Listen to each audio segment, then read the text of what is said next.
अरे सुमित्रा, मैं सोच रही थी कब तक हम यूं ही दोनों अकेली रहेंगी।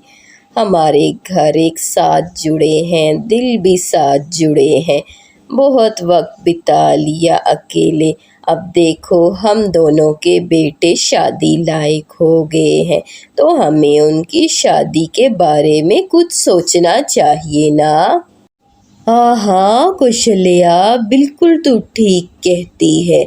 हमें अपने बेटों का घर बसाना चाहिए, पर मैं जानती हूँ तू आई तो गांव से है और लड़की भी गांव की ही पसंद करेगी, और मैं ठहरी शुरू से शहर की, तो शहरी लड़की ही पसंद करूँगी। चल अच्छा, पंडित जी को बुलाते हैं और बात करते हैं। इतना कहने के बाद दोनों पड़ोसन अपने अपने घर की तरफ चली जाती हैं। दोनों थी तो पड़ोसन, लेकिन दिलों में बहुत प्यार था। कौशल्या जो गांव से आई थी, जमींदार लोग थे, बेटा शहर में नौकरी करता, तो माता पिता भी यहीं पर आकर रहने लगे। और दूसरी तरफ सुमित्रा जो शहर की ही थी, अब दोनों अपने अपने बेटों की शादी का सोचती है। सूरज बेटा देख, हम गांव के ठहरे लोग, हम वहीं की आबो हवा को पसंद करते, इसलिए तेरे लिए लड़की भी वहां से ही लाएंगे। तो बस मैं पंडित जी से बात करती हूँ, तेरे लिए गांव की कोई अच्छी संस्कारी लड़की ढूंढते हैं। जहाँ एक तरफ कौशल्या अपने घर में बेटे की शादी की बात करती है, तो दूसरी तरफ सुमित्रा भी अपने बेटे से शादी की बात करके फिर दोनों पड़ोसन पंडित जी को बुलाती हैं और चाय नाश्ता रखकर उनसे लड़की ढूंढने की बात करती है। बहन जी, क्या खूब चाय नाश्ता करवाया है।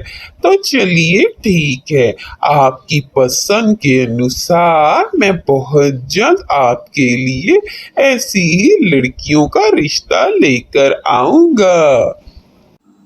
समय गुजरता है और कुछ ही वक्त के बाद कौशल्या और सुमित्रा अपनी दोनों बहुओं का स्वागत एक ही घर के आंगन में करती हैं। आओ बहुओं, आज हमारा इंतज़ार ख़त्म हुआ। हम दोनों बहनों की तरह रही, गांव और शहर को नहीं देखा। आशा करते हैं तुम दोनों भी ऐसे ही रहोगी। कौशल्या और सुमित्रा दोनों अपनी अपनी बहुओं का स्वागत कर लेती हैं। उसके बाद सभी अपने अपने घर चले जाते हैं और अंदर जाकर बहू, बाहर जो दूसरा घर है वो कौशल्या बहन का है। गांव से आई हैं, काफ़ी टाइम से यहीं रहती हैं। उनसे हमारा कोई रिश्ता तो नहीं, लेकिन हम प्यार से रहते हैं एक दूसरे के साथ, तो आशा करते हैं तुम भी उनको वही प्यार सम्मान दो। जी मम्मी जी, मैं कोशिश करूँगी कि उन लोगों को भी वही प्यार सम्मान दूँ जो आपने दिया।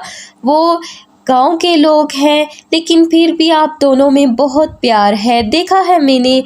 चलें अच्छा मम्मी जी, मैं थक गई हूँ, अब अपने कमरे में जाती हूँ। दूसरी तरफ कौशल्या भी अपनी बहू को यही समझा रही थी। बहू, हम दोनों, मैं और सुमित्रा बहुत प्यार से आज तक रही हैं, तो तुम भी उन लोगों को वही मान सम्मान देना जो मैंने दिया है। हम एक घर में रहते हैं, रिश्ता तो नहीं कोई, लेकिन हमेशा बहनों की तरह प्यार से रही है। जी माँ जी, मैं उनको वही प्यार और सम्मान देने की पूरी कोशिश करूँगी जो आपने हमेशा उनको दिया। हमारे घर एक साथ हैं, तो मैं इन दोनों घरों को जोड़ के रखने की कोशिश करूँगी, आप फिक्र मत करें। इतना कहने के बाद कौशल्या की बहू और बेटा अपने कमरे में आराम करने के लिए चले जाते हैं। अरे बाप रे, इतना बड़ा कमरा है। मेरा तो गांव का पूरा घर इस एक कमरे में ही आ जाए। सूरज जी, ये इतना बड़ा और सुंदर कमरा है। शहर में कमरे इतने बड़े बड़े और इतने सुंदर होते हैं, मुझे पता ही नहीं था। मैं समझ सकता हूँ तुम्हारी बात। मैं भी गांव से हूँ ना, गांव में घर कैसे थे मैं जानता हूँ। लेकिन बस यहाँ नौकरी की और बाबा की ज़मीनें तो अभी भी वही हैं, तो अच्छा खासा कमा लेते हैं, इसलिए बस खुशहाल हो गए हैं। और मुझे अच्छा लगा कि तुम्हें कमरा पसंद आया। कौशल्या की बहू राधिका कमरे को देख के खुश होती है, फिर पति के साथ बैठकर बहुत बातें करती है और दूसरी तरफ सुमित्रा की बहू सब कुछ चेंज करके नाइट ड्रेस पहन के बैठ जाती है। अरे निशा, ये क्या? अभी तो मैंने तुम्हें ठीक से देखा भी नहीं और तुमने सब चेंज कर दिया। ओहो सुमित, मुझसे नहीं ये इतने भारी गहने और लहंगा पहने के बैठा जाता। मैं इस ड्रेस में कंफर्टेबल फील करती हूँ। शादी की भाग दौड़ में एक तो इतना थक गई थी और ऊपर से इतने हैवी ड्रेस। सुमित्रा की मॉडर्न बहू तो अलग अंदाज की थी। खैर, अगला दिन आता है जहाँ कौशल्या की देसी बहू सुबह सुबह उठकर ही अपनी पहली रसोई की रस्म करने के लिए अच्छे से तैयार होकर सर पे पल्लू रख के खाना पकाने के लिए रख देती है। सास कुछ ही देर में उठकर आ जाती है। जब वो देखती है कि उसकी बहू सवेरे सवेरे खाना पकाने के लिए आ गई है तो उसे बहुत अच्छा लगता है। अरे माँ जी, आप उठ गई हैं? कुछ चाहिए था तो मुझे बता देती। मैं तो सुबह जल्दी उठ गई हूँ, तो मैंने सोचा पहली रसोई की रस्म कर लूँ, इसलिए जल्दी से नहा धोकर तैयार होकर मैं यहाँ आ गई पहली रसोई का खाना पकाने के लिए। कौशल्या की बहू जहाँ खाना पका लेती है और कुछ ही देर में घर के बाकी सदस्य भी उठकर आ जाते हैं। फिर कुछ ही देर में बहू अपना बनाया हुआ देसी खाना सबको बड़े प्यार से परोसती है।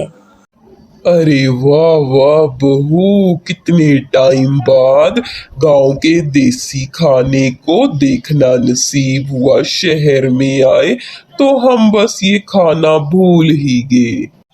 अरे हाँ हाँ, वाह क्या मज़ेदार खुशबू आ रही है। राधिका, तुम मेरे टिफ़िन में भी यही पैक कर देना खाना। मुझे बहुत अच्छा लगा, खुशबू भी बढ़िया है और कितना स्वादिष्ट खाना है। मैं तो आज अपने टिफ़िन में यही खाना लेकर जाऊंगा। अरे आप फिक्र मत करिए, मैंने आपके टिफ़िन में पहले ही ये खाना गरम करके रख दिया है।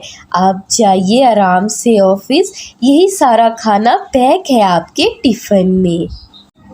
अब कौशल्या की बहू अपने पति को टिफ़िन में अच्छा अच्छा खाना पैक करके देती है और दूसरी तरफ सुमित्रा की बहू सोई रहती है, पति जगाता रह जाता है। अरे निशा तो उठ ही नहीं रही, क्या करूं? माँ को ही बोलता हूँ नाश्ता दे दे। इसकी तो पहली रसोई की रस्म भी थी, लेकिन शायद इसको जल्दी उठने की आदत नहीं। एक काम करता हूँ, माँ को ही खाना नाश्ता बोल देता हूँ।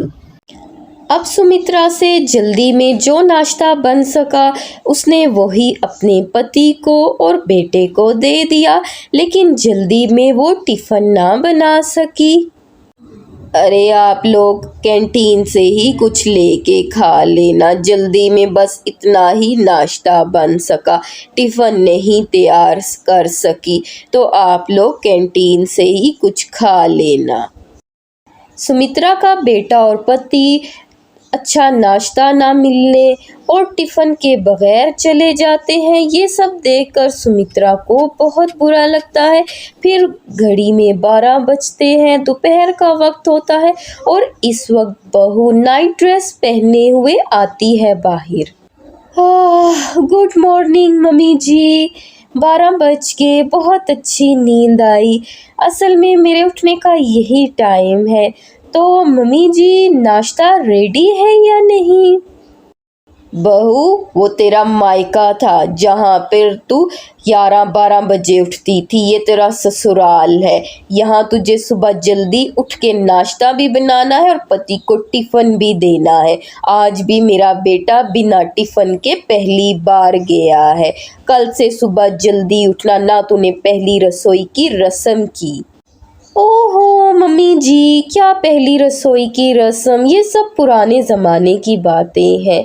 तो मुझसे तो ये सब नहीं होगा। खाना ही बनाना है ना।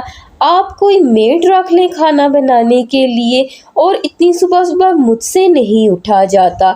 आप पहले भी तो टिफ़िन देती थी ना अपने बेटे को, तो सो अब भी दे दें। सुमित्रा की बहू के रंग तो अब नजर आ रहे थे, लेकिन इधर जब लंच टाइम होता है तो ऑफिस में अरे वाह, क्या स्वादिष्ट खुशबू है। देखना सुमित, मेरी पत्नी ने आज कितना अच्छा लंच और इतना बड़ा दिया है।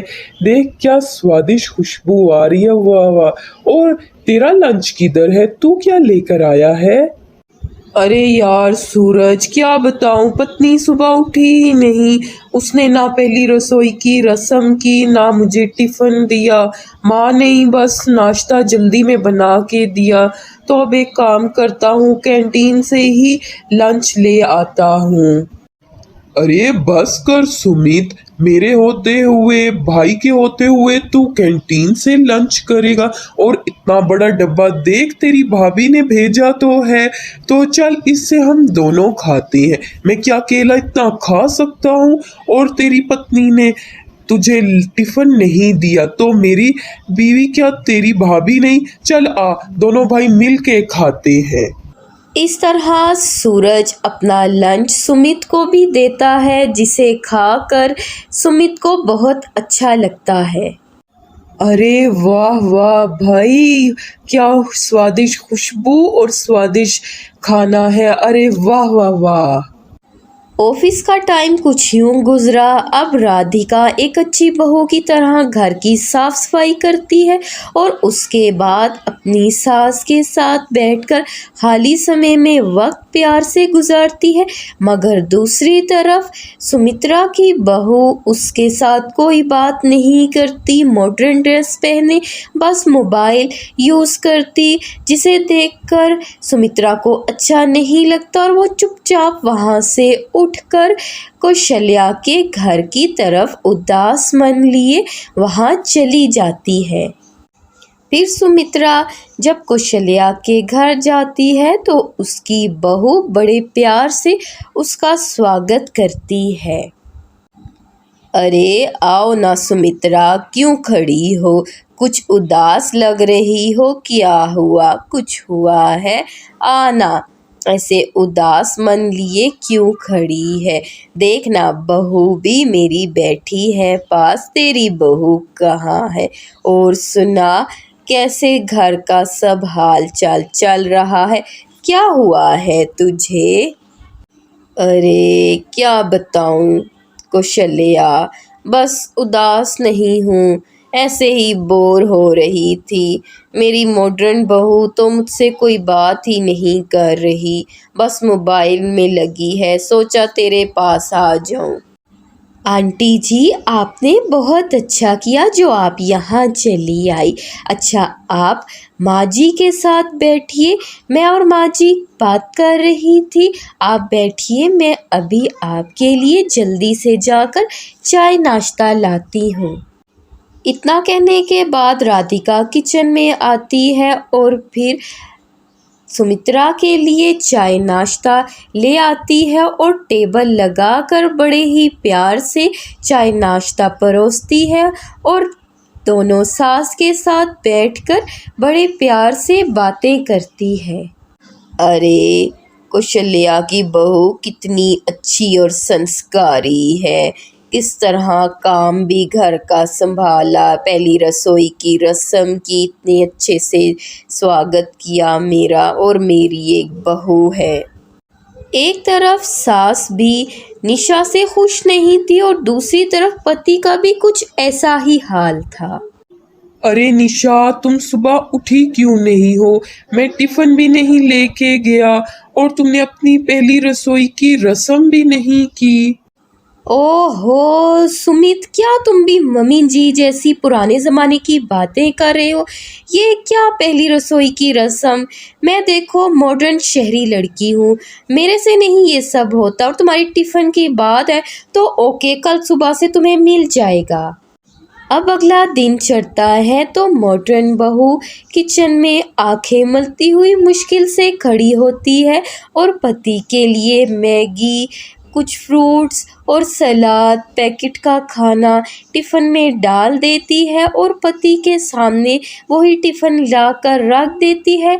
कमरे में वापस सोने के लिए चली जाती है, पति से बैठकर ना कोई बात करती। पति को ये सब अच्छा नहीं लगता, मगर दूसरी तरफ राधिका अपने पति के लिए बड़े प्यार से मुख्तलिफ किस्म के नाश्ते और टिफ़िन बनाती, अच्छे से बैठकर पति के साथ नाश्ता करती और पति को नाश्ता देने के बाद एक बड़ा सा टिफ़िन भी भर के देती, जिससे जब पति ऑफिस जाता तो उसे बहुत अच्छा लगता। लेकिन सुमित्रा का बेटा अपनी पत्नी का लंच देखकर खुश नहीं था। अरे ये कैसा लंच मुझे बच्चों वाला निशा ने दिया है। अरे मेरे भाई, वो शहर की है, देख शहरी लड़कियों को यही सब बनाना आता है। मैगी, सैलेड वो यही पसंद भी करती हैं। लेकिन तू फिक्र मत कर, देख मेरा लंच है ना, चला दोनों भाई मिलकर खाते हैं। तू फिक्र क्यों करता है मेरे होते हुए। अब ऐसे ही होता। सूरज सुमित के साथ अपना लंच शेयर करता, लेकिन निशा को अपने पति का कोई ख्याल नहीं था। वो बाहर का पैकेट का लंच अपने पति को देती और खुद शॉपिंग करने बड़े बड़े मॉल्स में बस जाती रहती। अरे सुमित, मुझे कुछ पैसे दे दो, वो मैंने शॉपिंग करनी है ना, तो मुझे 50,000 ज़रूरत है। कल मॉल गई थी, एक बहुत अच्छा ड्रेस देखा, लेकिन पैसे कम पड़ गए। तुम तो जानते हो ना मैं कितनी एक्सपेंसिव चीज़ें पसंद करती हूँ, तो पैसे दे दो मुझे। निशा, तुम्हें जितने पैसे चाहिए जो लेना है ले लो, लेकिन कम से कम मेरी ज़रूरतों का तो ख्याल रखो ना। तुम मुझे लंच अच्छे से देती हो ना नाश्ता देती हो, बाहर का वो बच्चों वाला मैगी नूडल्स पकड़ा देती हो और कुछ सलाद फ्रूट्स रख देती हो। ये कैसा टिफ़िन है। सामने वाली भाभी को देखो, अपने पति को कितना अच्छा लंच देती है। अब क्या अच्छा लगता है मैं उनके लंच से रोज रोज खाऊं। तुम्हें अपने पति का कोई ख्याल नहीं, कोई तुम मुझे अच्छा टिफिन नहीं बना के देती हो। ओहो, एक तो टिफ़िन दो तब भी मसला, ना दो तब भी दो। अब देखो मुझे तो यही बनाना आता है, तुमने खाना है तो खाओ, नहीं तो भाभी है ना सामने वाली, उन्हीं के गुण गाते रहो। वैसे भी वो इतना बड़ा टिफ़िन अपने पति को देती हैं, तुम वहाँ से खा लो और मुझे शॉपिंग के पैसे दो।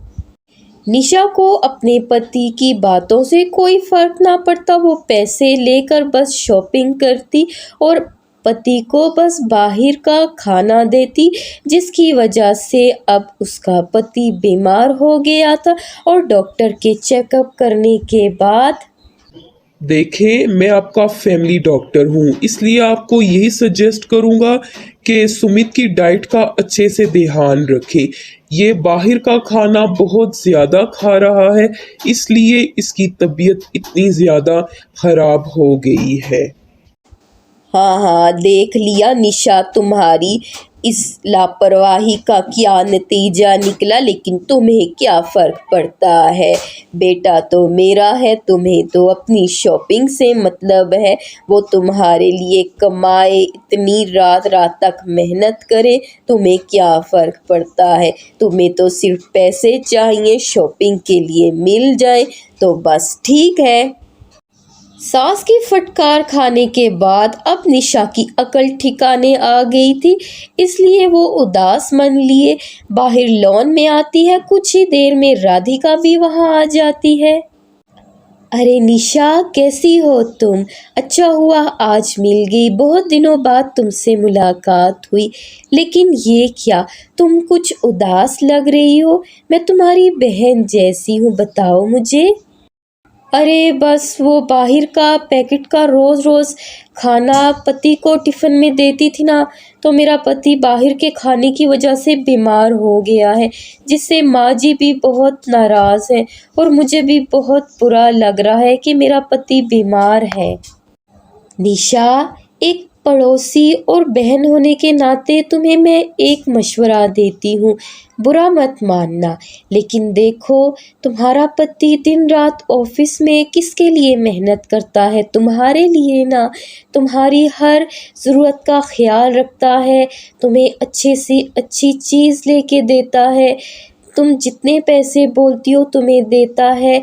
लेकिन क्या तुम्हारा फ़र्ज़ नहीं बनता कि तुम भी उनके खाने पीने का ध्यान रखो?